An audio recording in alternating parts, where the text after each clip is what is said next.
basic midwifery stuff that you'll be expected to know. You will also be on placement, usually in the community, on the labour ward probably near the end of the year. In year 2, you'll gain further knowledge in pregnancies and childbirth. You'll be also on placement in more specific areas like maternal and neonatal ward. In year 3, you'll be expected to do an extended research project, which will include a research proposal and exploration of professional issues. At the end of the 3 years, you'll be expected to show skills or demonstrate skills and knowledge that you've got, that you can be involved in midwifery and nursing council. During your 3 years, you'll be on a range of placements. All the placements will be in the NHS Trust partner hospitals. Some of the placements will be in maternity ward, birth centre, health centres, midwifery-led communities, children's centre. It can also be a surgical placement where you are with the woman while she has a C-section. At the end of the 3 years, you'll collect your degree in July, and you'll be part of the Nursing and Midwifery Council. Business, I'll talk to you, I'll give you to Rachel.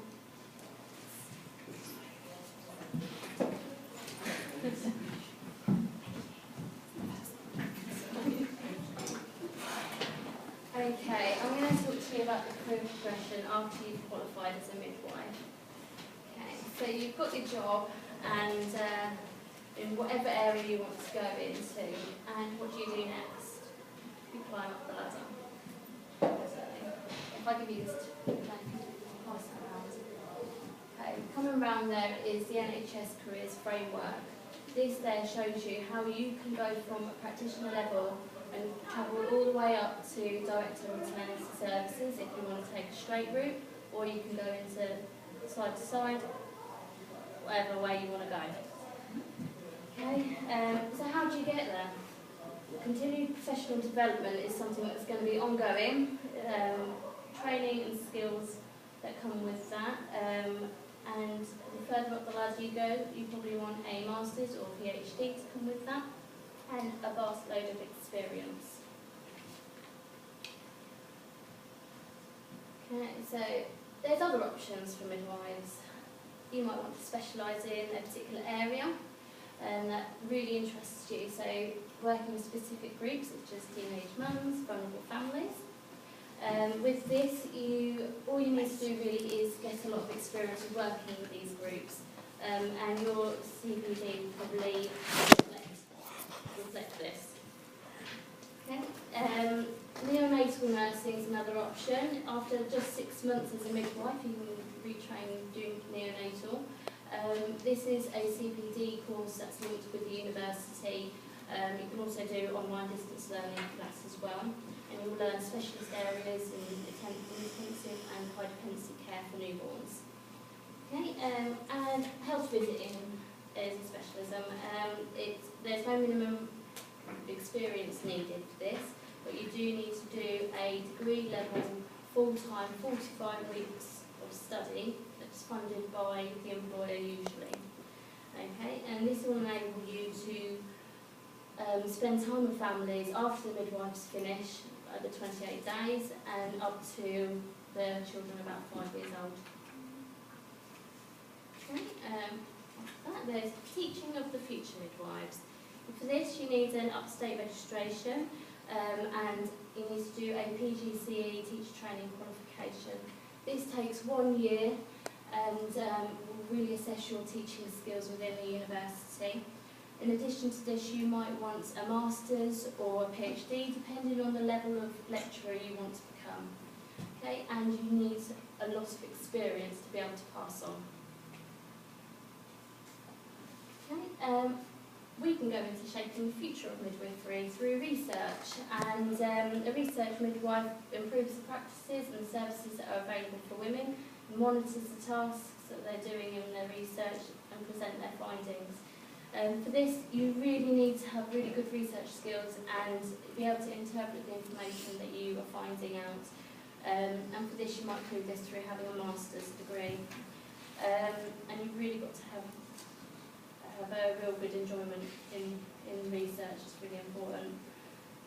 Other ways you can help the future of midwifery is becoming a practice development midwife. These midwives, they help with assisting the new midwives that come through, and also do the mentoring with student midwives and the new midwives as well. They deliver education at universities, manage training, they run workshops and courses, and they also audit and monitor the existing practices that are going on.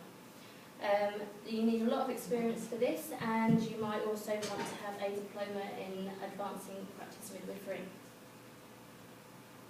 Okay, most of all, you want to be able to carry your skills forward into whatever role you want to go into, and with midwifery there is no limit to where you can take it, whether it's up the ladder, side to side or whatever.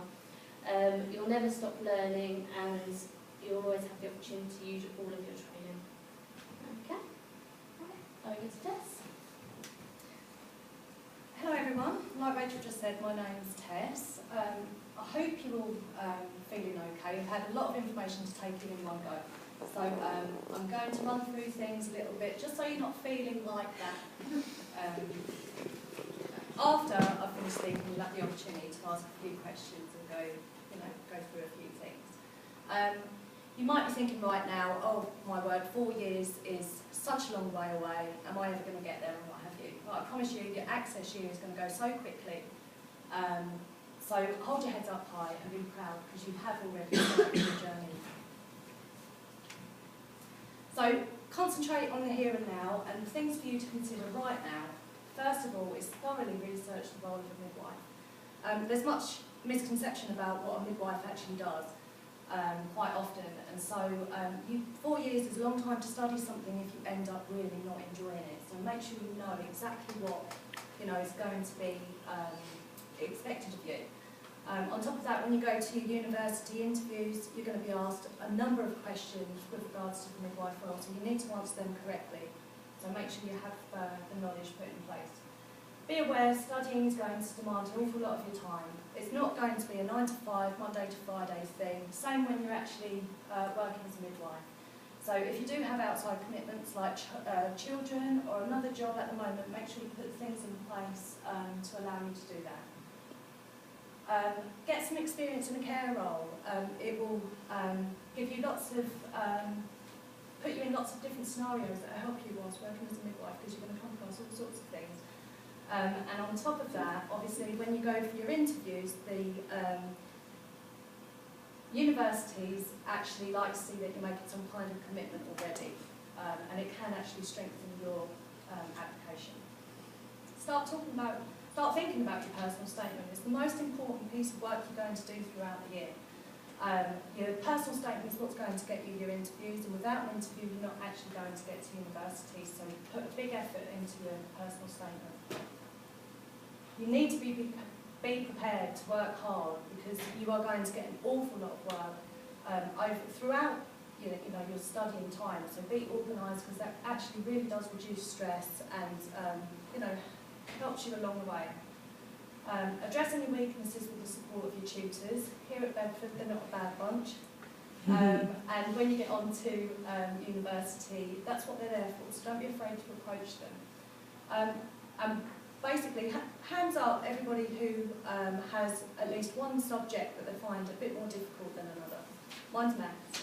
While your hands are up, have a look around the room at each other and bear something in mind. You're all actually in this together, so support each other. Throughout the year, we've all made some lovely friends, and at some point we've all supported each other one way or another. It could have been academically or emotionally. And the UCAS process is really stressful, and with all good intentions, your friends and family, even though they can support you in practical ways, they're not necessarily going to know exactly what you're going through. So lean on each other and get each other through it, keeps you going. Use the support services that are available to you. As we've heard, they can offer an awful lot of support, from writing your statement out right through to advising you on your financial situation, what have you. So do go and give them a visit. When you're actually making a university choice, do your research. The course structures change immensely across the board, and you will actually find that some universities don't have you as a registered midwife at the end, so you'll be qualified but not registered. So do your research and make sure that the university is going to offer everything that's right for you. Check out the facilities. 3 years at university, if you can't go and get a sandwich at lunchtime, it's not very nice, and obviously you need to be able to get to use the library and what have you when it suits you too, so do check that out as well. Distance isn't the most important thing, but within a midwifery environment, it's going to be very important, because you are going to have to get to hospitals on time, you're going to have to get to your university placement, so it needs to be accessible. To do take that into consideration. The most important thing I've learned throughout this year is to actually face disappointment positively. I guarantee each and every one of you at some point throughout the year is going to be disappointed about something. It might be an assessment or assignment that you've put an awful lot of effort into and you don't get the grade you want, or you might actually not get to university at the end of this year. But the best thing to do is to take any feedback that you get and use it positively. Use it towards your next assignment to make sure you get the grade that you want, or for the following year, make sure that you put it towards your interviews and what have you. So, if you don't give up, you can do it. To excel in your profession, remain curious and keep learning. As we've heard from Rachel, that midwifery can branch off into lots of little directions. So go into it with an open mind, because if you remain curious and keep learning, who knows where it's going to lead you. And the reason to keep an open mind as well is because the most important thing of all is to actually be happy. Now that does actually almost bring us to the end of our presentation. So on behalf of the Midwives Massive, I'd like to say thank you for listening to us, and I wish you all the best for your futures.